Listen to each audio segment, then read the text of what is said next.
ప్రస్తుతం తెలుగు ప్రేక్షకులంతా మాట్లాడుకుంటున్న cinema Hanuman. Super star Mahesh Babu సినిమాతో పోటీ ఉన్నప్పటికీ హనుమాన్ పైనే అందరి దృష్టి పడింది. సంక్రాంతికి 4 సినిమాలు రిలీజ్ కాగా అందులో ఎక్కువ బజ్ అందుకుంది మాత్రం హనుమాన్ అని చెప్పడంలో సందేహమే లేదు. ఈ సంక్రాంతికి వచ్చే సినిమాల్లో అంతా గుంటూరు కారం వైపే చూశారు. ఈ మూవీ పక్కా హిట్ అనుకున్నారు. కానీ ఈ సినిమా కంటే కూడా హనుమాన్ మూవీ బెటర్ రివ్యూస్ అందుకుంది. దాంతో ఇండస్ట్రీ అంతా డైరెక్టర్ ప్రశాంత్ వర్మ గురించే మాట్లాడుకుంటుంది. త్రివిక్రమ్ మహేష్ వంటి దిగ్గజాల సినిమాను సైతం వెనక్కి నెట్టి హిట్ కొట్టడమంటే సాధారణ విషయం కాదు. అది కూడా ఓ యంగ్ హీరోతో కలిసి బ్లాక్ బస్టర్ హిట్ కొట్టాడు. దాంతో ప్రశాంత్ వర్మ ఇప్పుడు హాట్ టాపిక్ గా మారాడు. ఇదే టైంలో హనుమాన్ నటీనటుల రెమ్యూనరేషన్ కూడా ఆసక్తిగా మారింది. ఈ లేటెస్ట్ బజ్ ప్రకారం హనుమాన్ కోసం ప్రధాన తారాగణంకు ఇచ్చిన రెమ్యూనరేషన్ 10 కోట్లు కూడా దాటలేదట.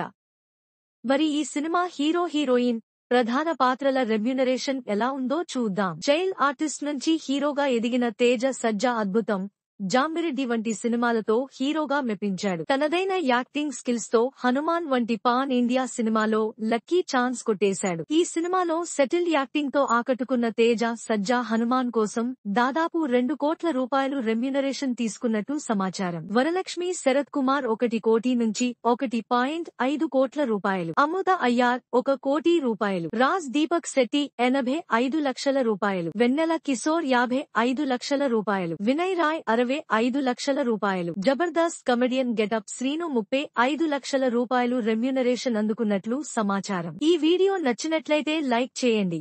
మీకు ఈ వీడియో ఎలా అనిపించిందో కింద కామెంట్ చేయండి. నా యూట్యూబ్ ఛానల్ సబ్స్క్రైబ్ చేసుకోండి. పక్కన ఉన్న బెల్ ఐకాన్ ని క్లిక్ చేయండి. నా వీడియోస్ మీకు త్వరగా వస్తాయి. Thanks for watching.